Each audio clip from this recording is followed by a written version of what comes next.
प्यारे बच्चों, online class में आप सभी का स्वागत है। मैं हरिश्चंद्र सिंह, कक्षा 9, विषय गणित, अध्याय 10 व्रत को अध्ययन कराने के लिए आज प्रथम कक्षा में उपस्थित हूँ। इस अध्याय को अध्ययन कराने के लिए हमने कुछ प्रमुख शिक्षण बिंदु लिए हैं। इन शिक्षण बिंदुओं की सहायता से हम इस अध्याय को अध्ययन कराएंगे। यह शिक्षण बिंदु हैं: व्रत क्या है, व्रत क्या होता है, व्रत से ही संबंधित कुछ छोटी छोटी परिभाषाएं, स्थिर बिंदु किसे कहते हैं, क्या होता है जानेंगे। जीवा क्या होती है, व्रत के संबंध में जीवा क्या होती है उसको जानेंगे। चाप क्या होता है, व्रतखंड क्या होता है। इन सब शिक्षण बिंदुओं की सहायता से व्रत की बराबर जीवाएं केंद्र पर बराबर कोण अंतरित करती हैं, इस प्रमेय का हम अध्ययन कराएंगे। इस प्रकार से हम क्रमबद्ध तरीके से इस कक्षा को प्रारंभ करने जा रहे हैं। आइए प्रथम शिक्षण बिंदु की ओर चले। प्रथम शिक्षण बिंदु हमने लिया है व्रत क्या है। व्रत के संबंध में व्रत की परिभाषा को समझेंगे। व्रत क्या होता है, व्रत एक समतल आकृति होती है। व्रत क्या होता है, व्रत एक समतल आकृति होती है। आपने देखा होगा व्रत को हमने लिखा है व्रत इस प्रकार से। ये आपने देखा होगा जब आप साइकिल चलाते हैं तो साइकिल का पहिया किस प्रकार का होता है, वो वृत्ताकार होता है और उसमें इस तरह से एक केंद्र बिंदु होता, ओ बिंदु होता, उसी से सब जुड़े होते हैं। ये हमने P1 OP2 O ये बिंदु दिए हैं। ये क्या कहलाता है, आपने देखा भी होगा, ये वृत्ताकार होता है और ये साइकिल का पहिया इसी प्रकार का होता है। दूसरा हमने उसका उदाहरण दिया है व्रत का। घड़ी आप देखते हैं कि घड़ी में इस तरह से क्या बनी होती है, गोलाकार आकृति में। अधिकांश घड़ी आपने देखी होंगी किस तरह की होती है, वृत्ताकार आकृति में होती हैं। उसके साथ सुइयां इस तरह से क्या करती रहती हैं, गति करती रहती हैं। आपने देखा होगा एक सुई 3 पे हो और एक सुई 9 पे हो तो एकदम सुई कैसी होती है, 180 अंश का कोण बनाती हुई दिखती है आपको। इस प्रकार से 1 रुपए का सिक्का जो होता है आपने देखा होगा, वो भी इस तरह का कैसा होता है, वृत्ताकार होता है। व्रत की आकृति अर्थात व्रत को क्या कहते हैं, सर्किल कहते हैं। क्या व्रत एक बिंदु से ही बनता है, व्रत एक बिंदु से नहीं बनता है। हमने दिखाया कि आपको P1 फिर दूसरा बिंदु P2 अर्थात इस तरह से ये चक्र के रूप में गोलाकार वृत्तीय आकार में ये सभी बिंदु हैं। तो हमने व्रत की परिभाषा को इस प्रकार लिया है। व्रत की परिभाषा ये है, एक तल पर, हमने अभी आपको बताया व्रत की आकृति कैसी होती है, एक तल होती है। एक तल पर सभी बिंदुओं का समूह।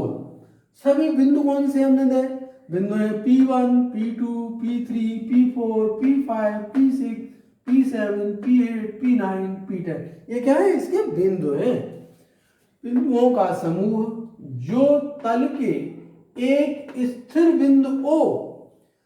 अब स्थिर बिंदु O, स्थिर बिंदु O, ये स्थिर बिंदु है, O से स्थिर दूरी पर स्थित हो। स्थिर दूरी अर्थात वो दूरी कैसी होनी चाहिए, स्थिर होनी चाहिए। अर्थात परिध पे कोई बिंदु ले जो कैसा हो, स्थिर हो, स्थिर हो, व्रत कहते हैं।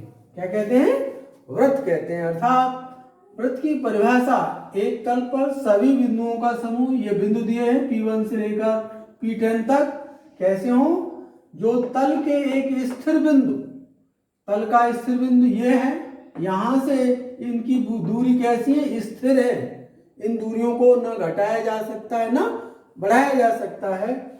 स्थिर बिंदु O से स्थिर दूरी स्थित हो, पर स्थित हो कोई बिंदु जैसे P1, P2, P3 इस तरह से ये बिंदु स्थित हो तो क्या कहलाते हैं? वो वृत्त कहलाते हैं, वो सर्कल कहलाते हैं। इस प्रकार से वृत्त की परिभाषा को इस प्रकार से लिख सकते हैं। अब स्थिर बिंदु क्या होता है? स्थिर बिंदु कहाँ पे होगा? स्थिर बिंदु ये होगा आपका, कहाँ होगा?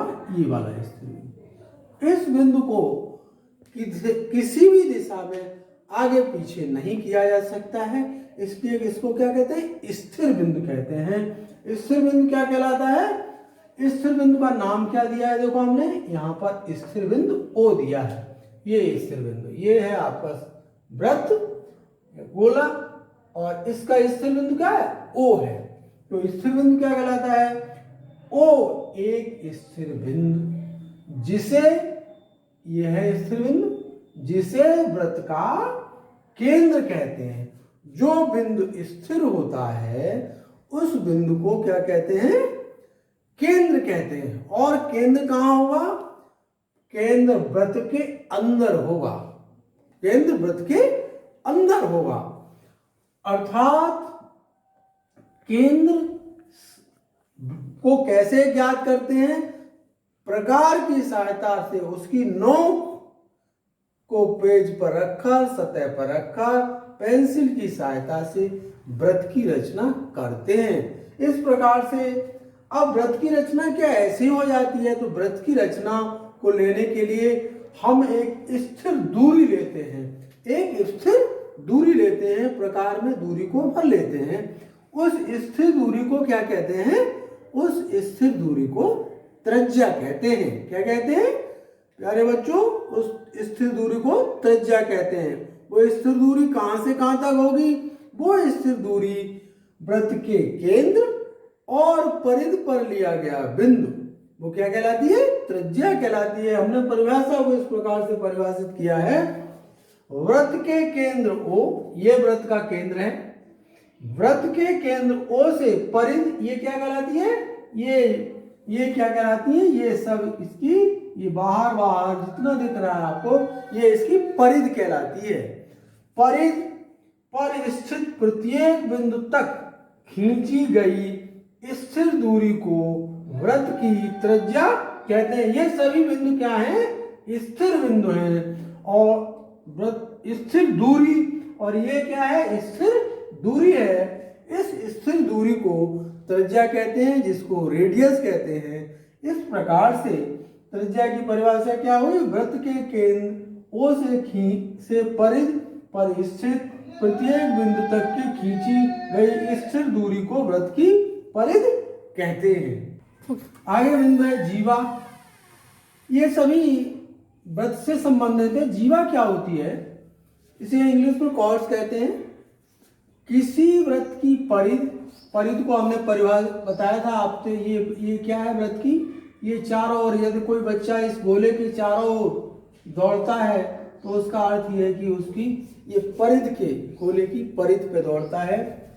किसी वृत्त की परिधि पर स्थित दो बिंदु, वो दो बिंदु कहीं पे भी हो सकते हैं, दो बिंदुओं को मिलाने वाली रेखा वृत्त की जीवा कहलाती है। मान लिया हमने यहाँ पर एक बिंदु ले लिया P और यहाँ पे कोई बिंदु ले लिया Q, ये परिधि पर बिंदु होंगे इस तरह से, तो ये क्या कहलाएगी? ये PQ इसकी क्या कहलाएगी? ये इसकी जीवा कहलाएगी। क्या होगी? जीवा। वृत्त की परिधि पर ही होना चाहिए, अर्थात वृत्त के अंदर भी नहीं होने चाहिए और वृत्त के बाहर भी नहीं होना चाहिए। नहीं यहाँ पे आप कहें एक यहाँ बिंदु ले लें, यहाँ बिंदु ले लें, तो ये क्या कहलाएगा? ये जो बिंदु होगा PQ, ये इसके प्रतिच्छेद बिंदु हो जाएंगे। इसलिए जीवा को कैसे लिखते हैं?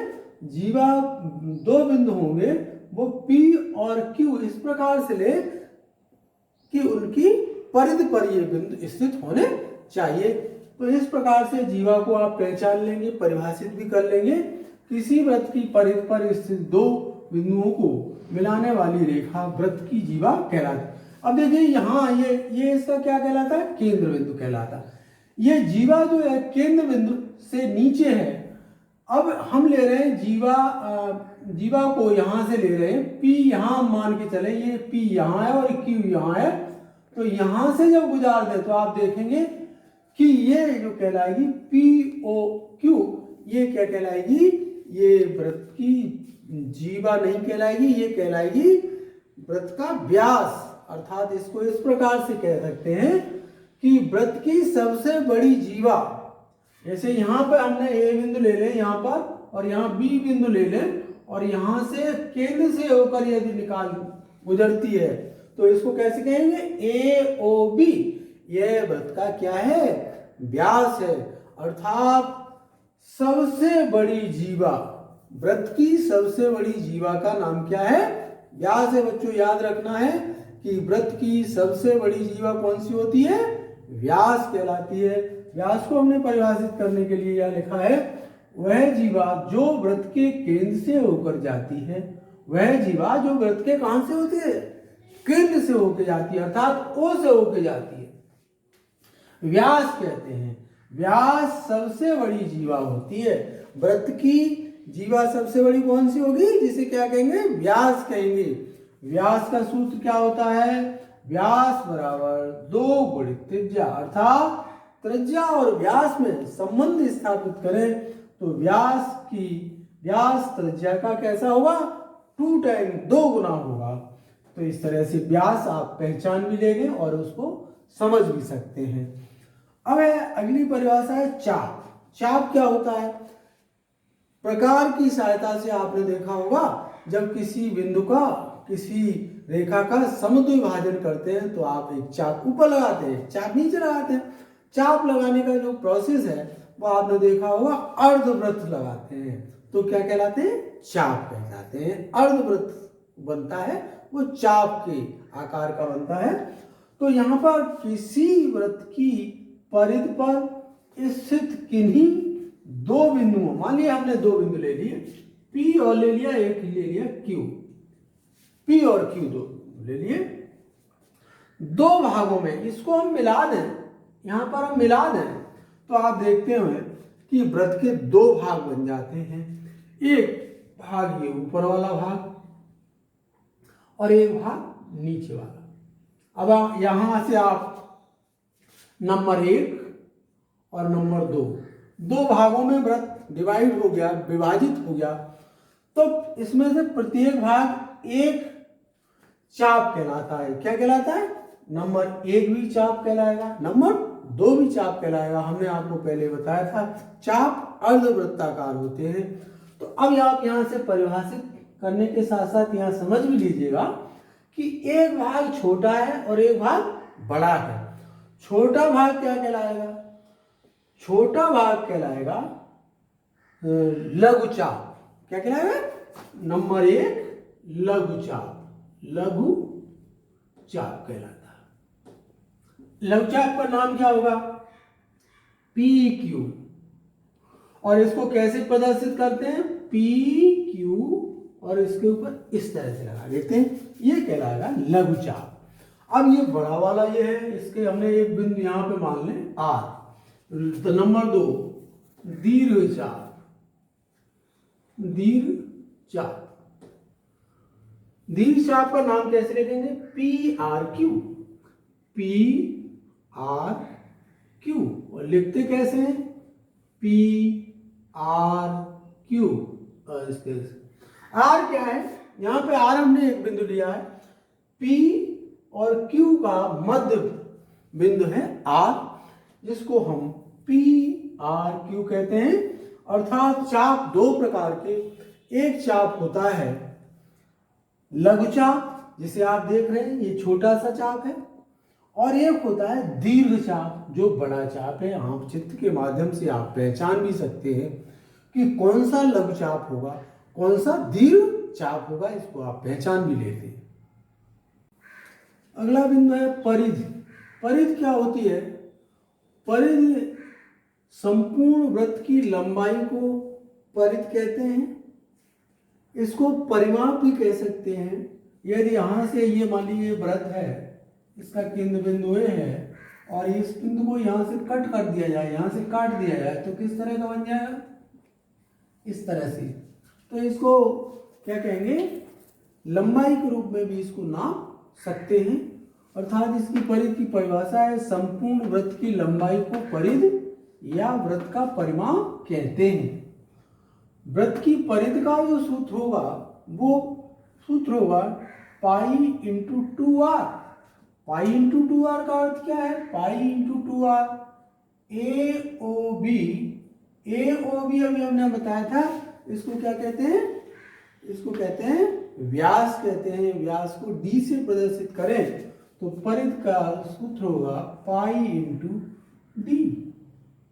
इस तरह से ये परिधि की परिभाषा हुई। और परिधि है क्या? ये परिधि है, ये देखिए इस तरह से, ये इस तरह से चले तो ये क्या कहलाती है? वृत्त की परिधि कहलाती है। वृत्त के चारों ओर जो का स्थान क्या होगा? परिधि होगा। अगला बिंदु है वृत्तखंड। वृत्तखंड क्या होता है? वृत्त का खंड, सेगमेंट। लाइन नहीं होती, लाइन सेगमेंट होता है, ऐसे ही वृत्त का खंड। वृत्त का खंड क्या होता है? जीवा तथा प्रत्येक चाप। चाप को हमने अभी परिभाषित किया था। चाप जब लगाते हैं तो अर्धवृत्ताकार स्पेस होती है जीवा तथा प्रत्येक चाप के मध्य। जीवा क्या है? PQ एक जीवा है। प्रत्येक चाप, यहाँ पे चाप कितने हैं? एक PQ ये चाप है और PQ ये चाप है। आप देख रहे हैं कि वृत्तीय क्षेत्र, इसका एक कैसा क्षेत्र है? वृत्तीय क्षेत्र है या वृत्तखंड कहते हैं। इसे वृत्तीय क्षेत्र भी कहें या वृत्तखंड भी कह सकते हैं। यह दो प्रकार का होता है। आपने देखा कि यहाँ पे एक लघु वृत्तीय वृत्तखंड होगा। कैसा होगा? लघु। ये लघु माने छोटा, लघु वृत्तीय खंड, वृत्तीय खंड होगा। खंड ये वाला, ये। और एक होता है दीर्घ वृत्तीय खंड। इस प्रकार से वृत्तखंड दो प्रकार के हुए। एक होता है लघु वृत्तखंड और एक होता है दीर्घ वृत्तखंड। दोनों को आप देख के भी बता सकते हैं कि कौन सा लघु वृत्तखंड होगा, कौन सा दीर्घ वृत्तखंड होगा। अगली परिभाषा है त्रिज्या खंड। त्रिज्या खंड क्या होता है? त्रिज्या के द्वारा बना हुआ खंड भाग, उसे त्रिज्या खंड कहेंगे। केंद्र को, वृत्त का केंद्र ये है, हमने ये केंद्र वृत्त का है। केंद्र को एक चाप के सिरों से मिलाने पर केंद्र और चाप को हमने बताया अर्धचंद्राकार होती है। चाप हमने इस तरह से, ये चाप के दोनों सिरों को हमने मिला दिया वृत्त के केंद्र से, अर्थात A और B से केंद्र को मिला दिया। तो क्या देखते हैं? सिरों से मिलाने वाली त्रिज्याओं एवं चाप के बीच का क्षेत्र को त्रिज्या खंड कहते हैं। बीच का क्षेत्र, ये बीच का क्षेत्र ये होगा, ये नंबर 1 और ये नंबर 2। यहाँ पे भी देखें कि आपका वृत्त दो भागों में विभाजित हो गया, ये नंबर 1, ये नंबर 2। नंबर 1 को आप ध्यान से देखें तो एक त्रिज्या खंड कैसा आएगा? लघु माने छोटा। तो नंबर 1 लघु त्रिज्या खंड, एक लघु त्रिज्या खंड आ गया। और नंबर 2 एक दीर्घ त्रिज्या खंड। क्या कहते हैं? दीर्घ त्रिज्या खंड। इस प्रकार से त्रिज्या खंड कितने प्रकार के हुए? 2 प्रकार के हुए, एक लघु त्रिज्या खंड और एक दीर्घ त्रिज्या खंड। इस प्रकार से त्रिज्या के खंड प्राप्त होते हैं। वृत्त के इन्हीं सब भागों के आधार पर परिभाषा आपकी स्पष्ट हो जाती है विभिन्न प्रकार के बिंदुओं के द्वारा। अब हमने अगला बिंदु प्रमेय लिया है। आपने वृत्त की परिभाषाओं से देखा, ये प्रमेय है वृत्त की बराबर जीवाएं केंद्र पर बराबर कोण आंतरित करती हैं। वृत्त है एक, उनकी जीवाएं हैं और केंद्र पर कैसा कोण? बराबर कोण बनाती हैं। उस प्रमेय को सिद्ध करने के लिए इस तरह से एक दिया है, एक वृत्त दिया है जिसका केंद्र O है। यहाँ पर हमने वृत्त दिया है जिसका केंद्र O है, देख रहे हैं आप, वृत्त का केंद्र O है। और उसकी जीवाएं अर्थात दो जीवाएं हैं, जीवा AB और जीवा CD, जैसा कि आप पहले से जीवा के बारे में जान चुके हैं। तो जीवाएं होगी AB और CD, ये दिया हुआ है दो जीवाएं।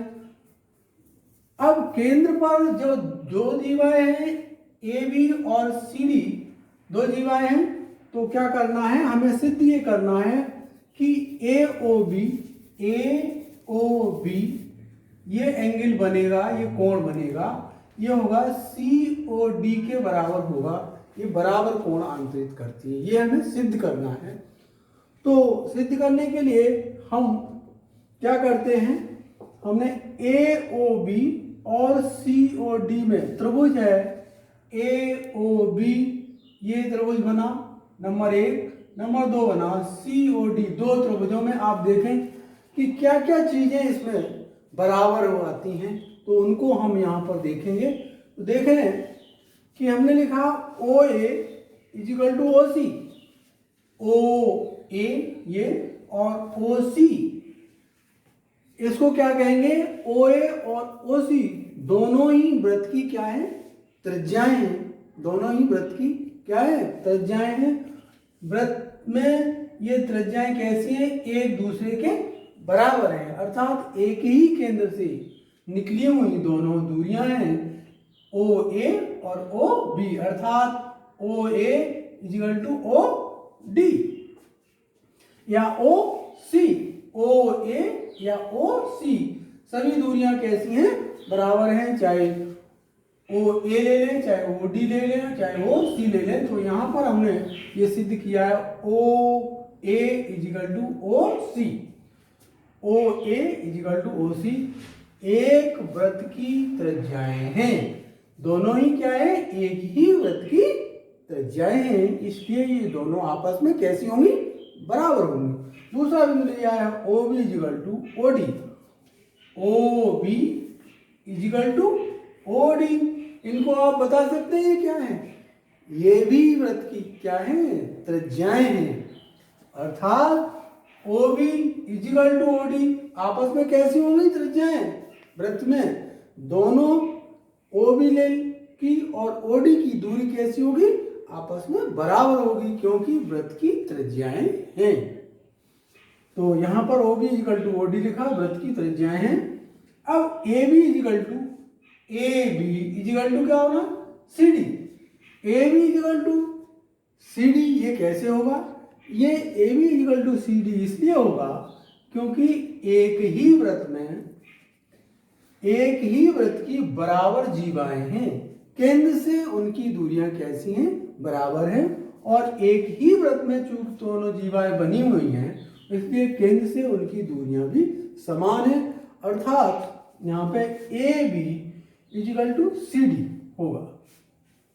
इस प्रकार से हमने देख लिया कि भुजाएं एक दूसरे के बराबर हो गई, OA इजिकल टू OC हो गई और OB इजिकल टू OD हो गई, OD ये हो गई। और ये भुजा AB इजिकल टू CD होगी, ये लाइन सेगमेंट है, अर्थात ये आपको दिया हुआ है प्रमेय के अंतर्गत, अर्थात जब तीन स्थितियां जब बराबर हो जाएंगी तो आप कहेंगे कोण AOB इजिकल टू कोण COD, अर्थात दोनों कोण आपस में AOB कोण इजिकल टू कोण COD आपस में कैसे होंगे, बराबर होंगे। तो हमने यहाँ लिखा है जब बराबर होते हैं तो क्या कहते हैं, त्रिभुज AOB सर्वांग सम या कॉन्ग्रुएंट होगा, समरूप होगा, क्या होगा, त्रिभुज COD ये त्रिभुज एक दूसरे के समरूप होंगे। क्यों होंगे, ये एक साइड साइड अर्थात तीनों की साइडें कैसी हैं, एक त्रिभुज की तीनों भुजाएं दूसरे त्रिभुज की जब तीनों भुजाएं आपस में बराबर होती हैं तो त्रिभुज कैसे होते हैं, समरूप त्रिभुज कहलाते हैं। इसी प्रकार से यहाँ पर कोण ए ओ बी इजिकल टू हमने लिखा बराबर होगा कोण सी ओ डी, अर्थात यह सर्वांग सम त्रिभुज के संगत भाग के अनुसार यह प्रमेय यह ओ कोण इस कोण के बराबर सिद्ध होता है। इस प्रकार से हम व्रत की प्रथम प्रमेय को हमने सिद्ध किया। आशा करता हूं कि आपको अच्छी तरह से समझ में आई होगी। आज जो हमने आपको पाठन कराया है, पढ़ाया है, उसी के संदर्भ में अब हम मूल्यांकन के तौर पे आपको कुछ प्रश्न दे रहे हैं। इनका आप अध्ययन करके इनके उत्तर को आप लिखेंगे। प्रश्न नंबर 1 है, व्रत क्या है। हमने आपको बताया था व्रत के बारे में, चित्र सहित समझाया था व्रत क्या है, उसको आप लिखेंगे। नंबर 2, व्रत की आकृति किस प्रकार की होती है। व्रत को आप देखते हैं तो व्रत की आकृति को हमने आपको समझाया भी था कि व्रत की आकृति किस प्रकार की होती है, लिखेंगे आप। प्रश्न नंबर 3, एक व्रत की त्रिज्या 4 सेंटीमीटर। व्रत बनाएंगे, व्रत की त्रिज्या को लेंगे 4 सेंटीमीटर, उसका व्यास ज्ञात करेंगे। उसका व्यास, त्रिज्या और व्यास में क्या संबंध है, आप उसको यहाँ पर प्रश्न को लिखेंगे, उसके उत्तर को।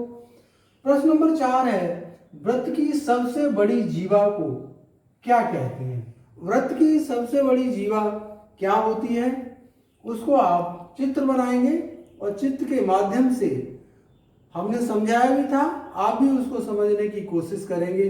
व्रत की जीवा होती है, वो सबसे बड़ी जीवा कहाँ पर होती है और उसका नाम क्या है, हमने आपको समझाया था। उसी के संदर्भ में हमने ये प्रश्न दिया है कि सबसे बड़ी जीवा का नाम लिखेंगे और चित्र के द्वारा उसे प्रदर्शित भी करेंगे। आशा करता हूँ इन प्रश्नों को आप आसानी से हल कर लेंगे, क्योंकि आपने अच्छी तरह से इसका अध्ययन किया है और आपको दैनिक जीवन में व्रत से रिलेटेड बहुत सी समस्याओं से जूझना भी पड़ता है, तो इन प्रश्नों को आप अच्छी तरह से हल करेंगे। अगली कक्षा के लिए हम आपको स्वाध्याय के लिए छोटे छोटे प्रश्न दिए हैं। उन प्रश्नों को यदि किसी व्रत से जीवा पर, यदि कोई व्रत है और व्रत की जीवा पर डाला, केंद्र से जीवा पर डाला गया लंब जीवा को कितने भागों में विभाजित करता है, इसका अध्ययन करके आएंगे, स्वाध्याय करेंगे। इस पे हम किसी व्रत के केंद्र से जीवा पर डाला गया लंब जीवा को समद्विभाजित करता है, इस प्रमेय को हम आपको समझाएंगे। इसी पर कुछ प्रश्न भी होंगे, उन प्रश्नों का हम हल भी कराएंगे। इस प्रकार से आप इस प्रश्न का या इन विषय का अध्ययन करके आएंगे। आशा करता हूँ कि आप इन प्रश्नों को अच्छी तरह से हल करेंगे और स्वाध्याय करके भी आएंगे। आज की क्लास का यही समापन होता है। जय